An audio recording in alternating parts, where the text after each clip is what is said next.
And good evening. Welcome to Special Assignment. Thanks for joining us. Our guest for the first portion of the program tonight is Mark Law, who's the Director of Technology for the Port Huron Area School District. Thanks for coming back and taking some time to talk with us. We talked several months ago. Oh, you're welcome. And just a chance kind of to find out what has happened technology-wise in the Port Huron Area School District during the 2003-2004 school year. How about we start just a little bit of background about the district and how technology has grown over the past few years? Oh, it's grown tremendously. In place now in all of our buildings, we have our distance learning carts. We've had a lot of conferences on those. I'm going to right there say distance learning cart for anybody that might not know. The video conferencing, where you can roll it into a classroom, and that classroom can connect with another classroom anywhere in the world, basically. They had what they called a mega conference. There was probably about 100 schools across the nation that was involved in it.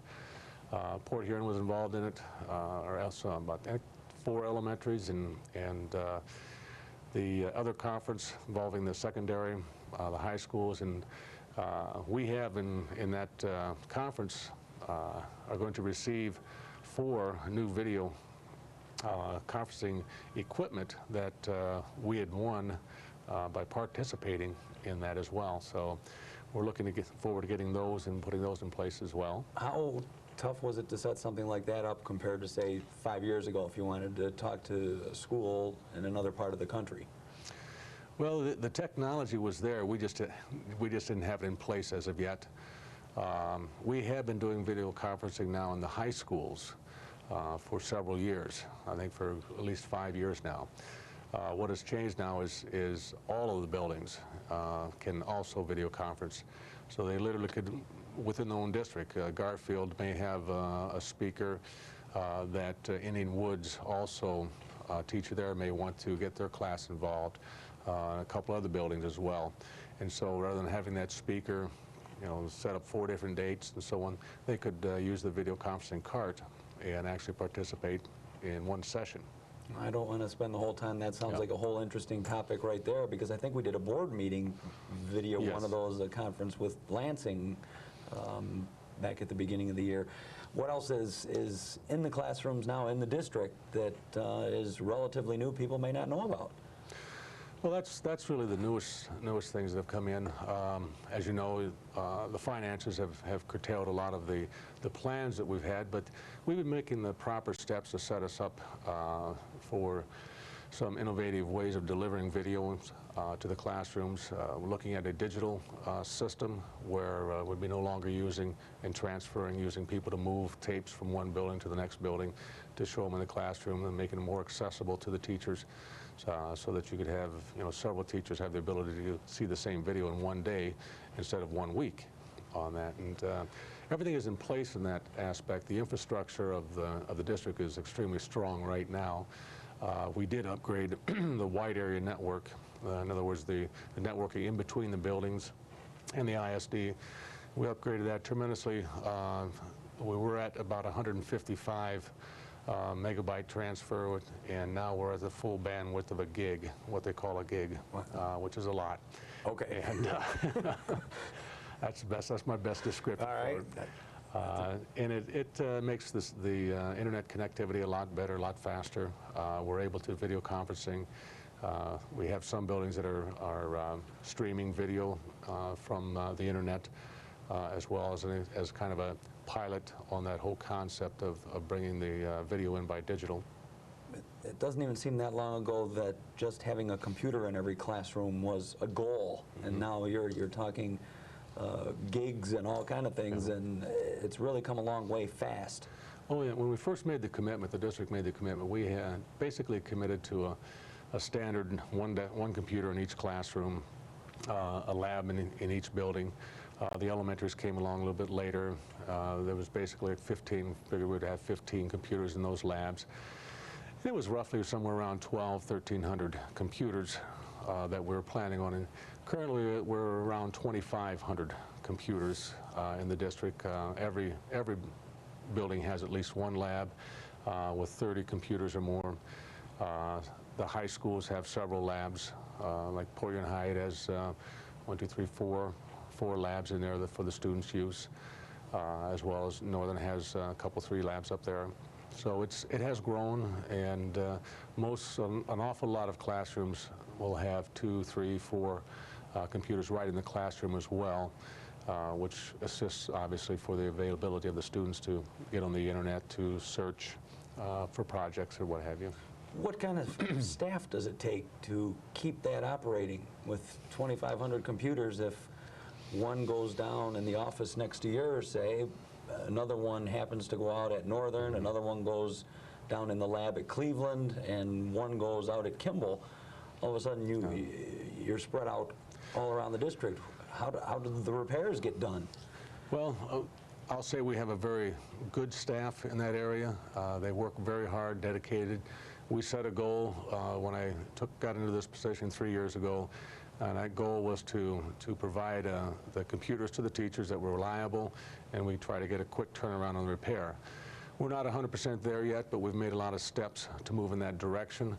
And unfortunately, because of the finances that the schools are in, we are very much understaffed for this many computers in this many buildings.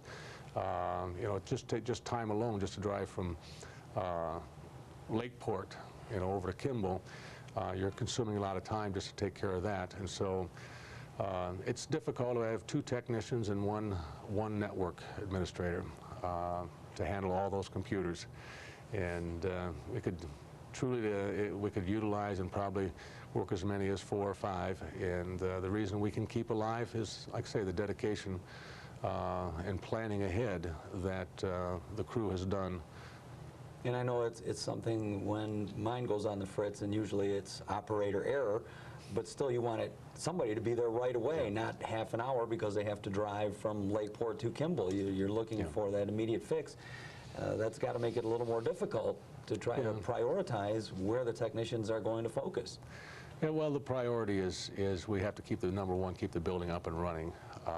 In the office area where attendance is done, obviously in the administration building where accounting is transpiring, those are high priorities, as well as my own computer. We keep that right up to the top of the list. It's definitely an area that we're not satisfied in where we're at.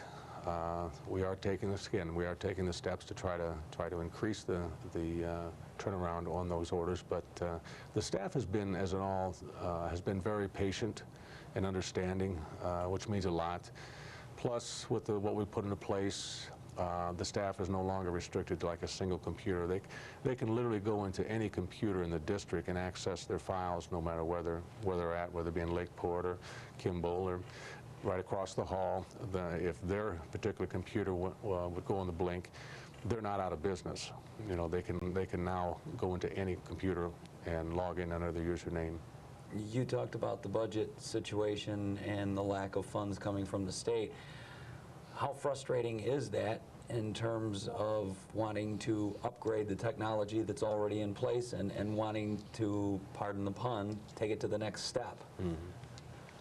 Well, it's not frustrating. I've been in the education for 27 years, and I've seen the fluctuation where we've had to have more severe cuts than we're going right now. And due to some very good planning, and we're not in bad shape at this point, so we're able to kind of maintain where we're at. We do have to, and look at it's difficult sometimes to understand that the computers themselves and the average turnaround that is recommended by business, by technicians, organizations on reporting about technology. So 3 to 4 years is what you should have a turnaround on the computers, and we've been squeezing. We've got some computers out there 7, 8 years old right now that are still in place. And again, that's due to the work of the guys out there and working, keeping those things up and running. I'm going to switch just a little bit, because one piece of technology a lot of districts don't have is the medium that we're using right now to explain some of the thing that's going on to reach. We have a TV station, and again, in my estimation, it's understaffed. The potential here is incredible, but because of the budget cuts, your experience with working with a TV station in district, I bet you that's been a learning experience. I know it has for me. Oh, absolutely. Basically, I have a rule. I just stay out of the way and support the staff here. It's excellent staff, good people there. They're dedicated to what they're doing and working with the school district and kids. It's worked out very well.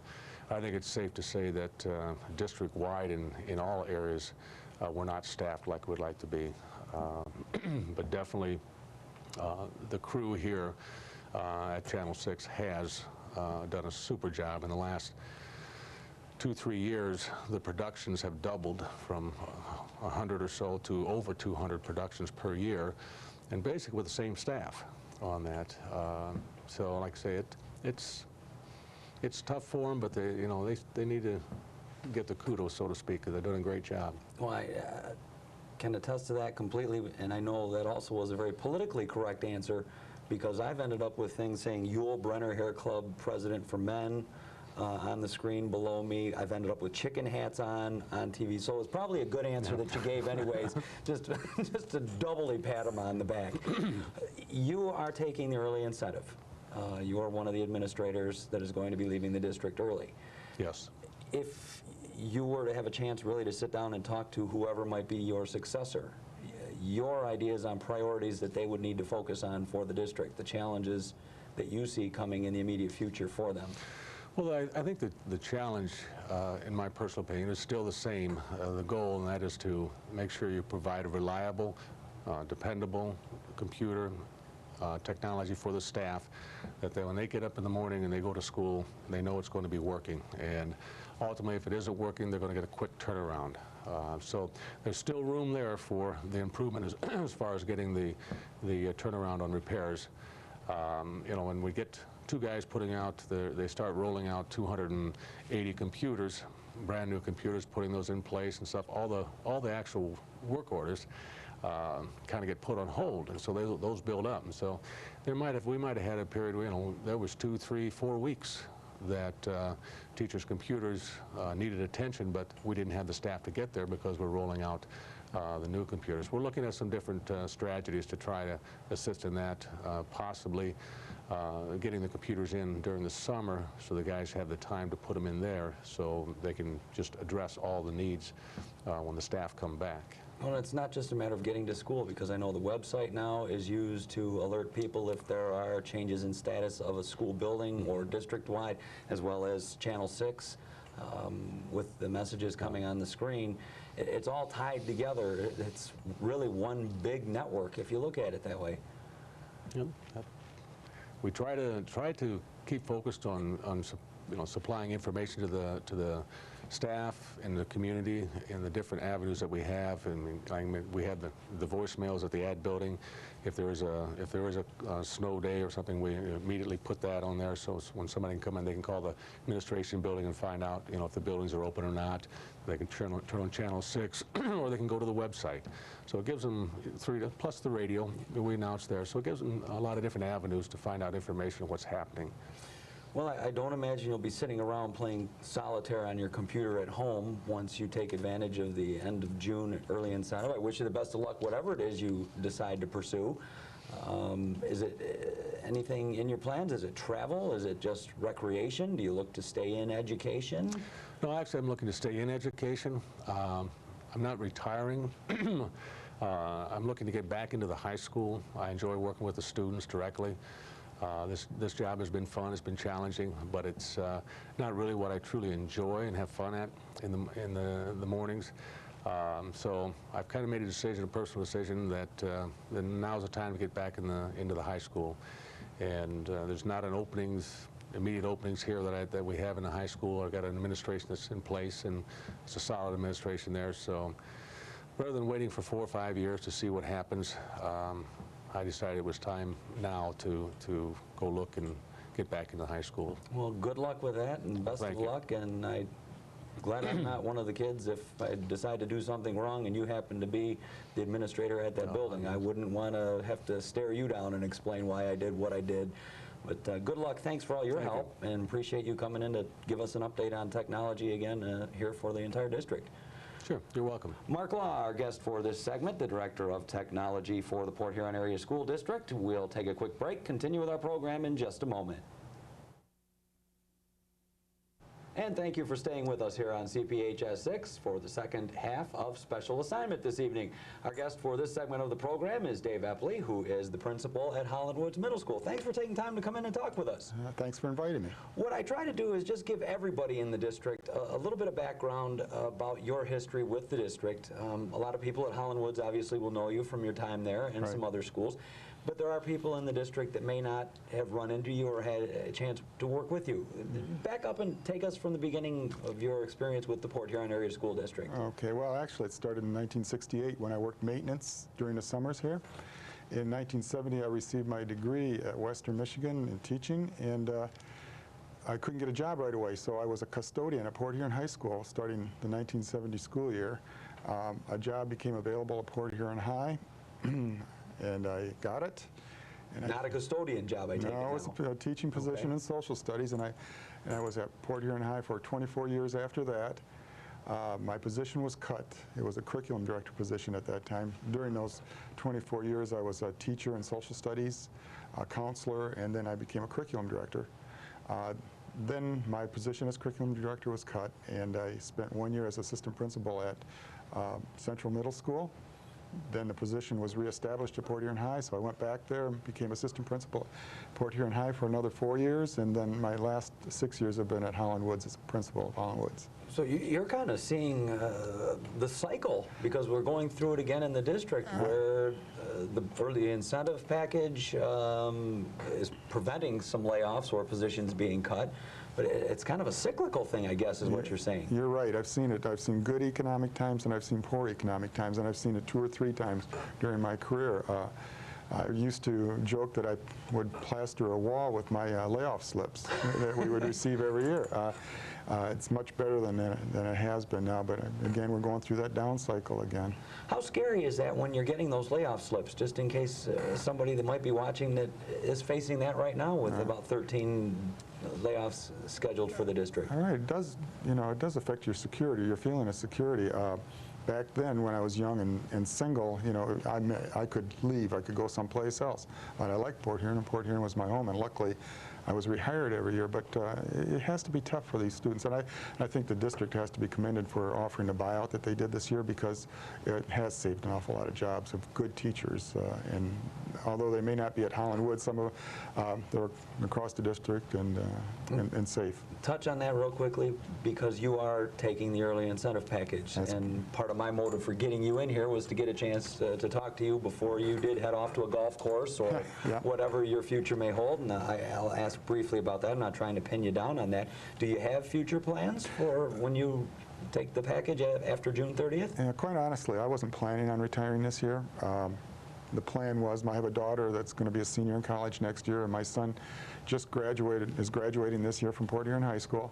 And so, we've got some college ahead of us still, and so our plan wasn't for at least another couple of years, but looking at the package the district offered and the timing, both my wife and I qualified for, so we decided, okay, let's go ahead and do it. Now, do I have any plans? I really don't, because it happened so quickly. My wife doesn't either, but something will come along. And this time of the year for anybody in education is not the time really just to sit down and take time to make plans, because things are happening so fast at the schools. You've got the end of the year concerts and recognition ceremonies. Right. That this really, is it going to be a letdown when it stops on June 9th when the kids are done and you all of a sudden say, holy cow, this is almost over? It's starting to happen, but we've had our summers off, so that's going to be something that's going to be has been the same for years. I've never really worked during the summer. Next fall, I think it'll really sink in. Oh, I should have been doing this, or I'm not preparing for this. I'm starting to think about things. This is the last time I'm going to have an 8th grade assembly. This is our last diversity fair, and this is our last conferences. And so, yeah, so those things are starting to settle in now, and it's starting to affect me a little. When you say you have the summer off, I have found in my brief time so far with the district that that's not really true. No. There are a lot of things, the principals, the teachers, staff development, things that have to happen for school to be ready to start when the kids come back, and now it's in August. Yeah. Yeah. It's not just sit back and relax for 3 months. No, you're exactly right. There's the most important thing that we do, I think, during the summer is hiring. And we've had the opportunity to do that for the past several years. This year might be a little bit different. I know the district's going to be doing some hiring, but I feel getting good people in positions is one of the most important things that I can do. And that happens during the summer for the most part. And there's scheduling, getting our schedule ready for the kids the next fall.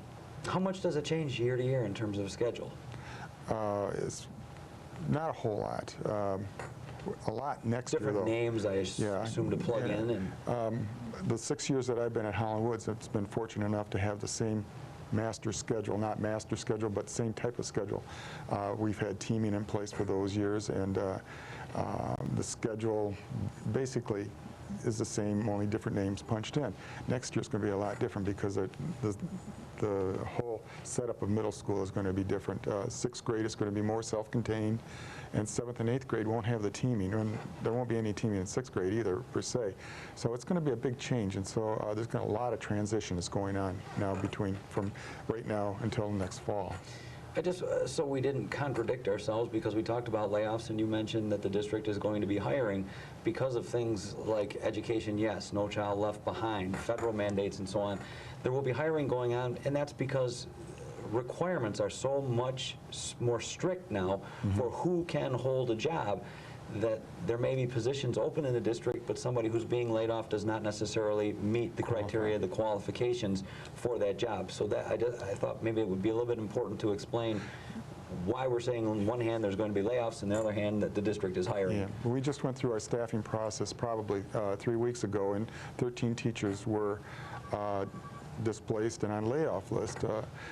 They may not be eligible for certain positions that are open in a district because of certifications. For example, special education positions are difficult to fill, and they may not be certified in that area. So there are layoffs, but there are going to be positions available too. I don't think if we had a half hour we could explain the staffing process. It's not something we'll get in. It really is fascinating.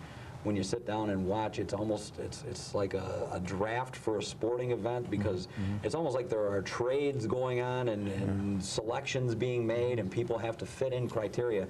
Again, we could spend the whole thing, but it's a process that I don't think many people realize is that involved. Yeah, and by the book. The PHEA is involved in it and sits in the next room, and yeah, it is quite an involved thing, and very fair. We talked a little bit about you not really having any plans once June 30th rolls around, what you're going to do, but steps have already been taken to make sure that the process continues at Holland Woods. Right. The board has already approved your replacement. Yeah, Cheryl Rogers, my assistant principal, is now going to be principal at Holland Woods. A good choice. She knows the system, she knows the school, she knows the staff, and she's going to do a great job. Did you encourage her? Yes. First of all, I was in a position to make the hire for the assistant principal. Okay. My first year at Holland Woods, Nancy Schoenebeck was the assistant principal.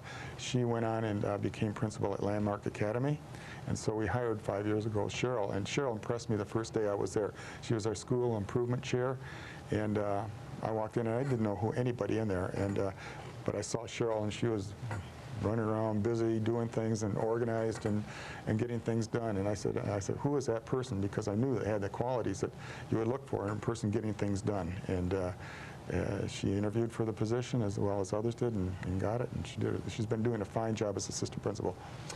I imagine you two leaned on each other a lot, because Holland Woods has been through a lot in the 6 years that you've now been there.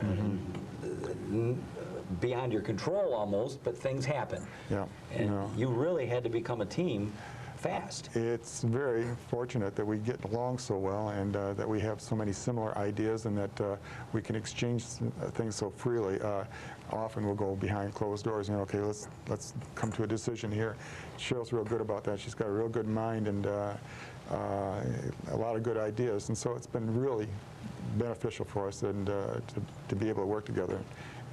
What do you see as the challenges facing her taking over the big office? Well, the immediate challenge is what I just mentioned before, is the transition to a new type of middle school where there's no teaming and no team planning. I understand the financial situations of the district.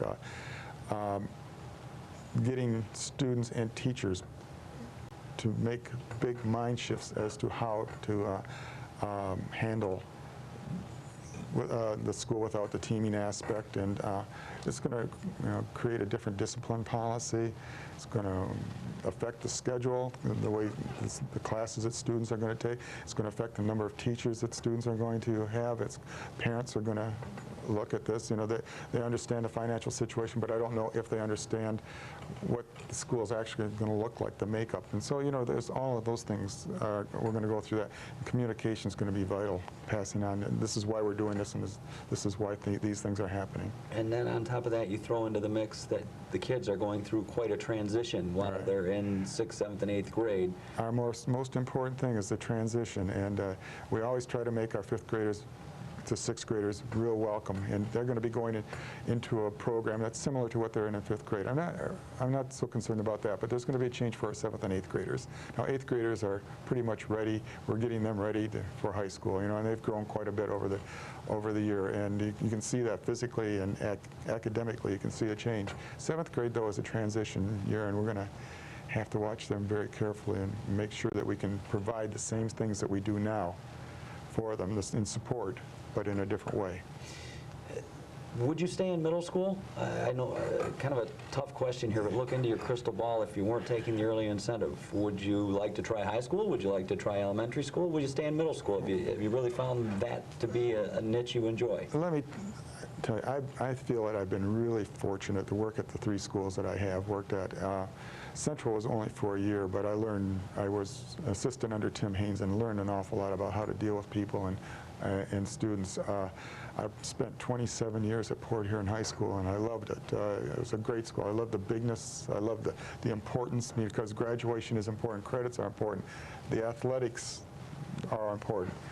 Then I fell into Holland Woods, and completely different altogether, but there's so many good things about Holland Woods that are going on.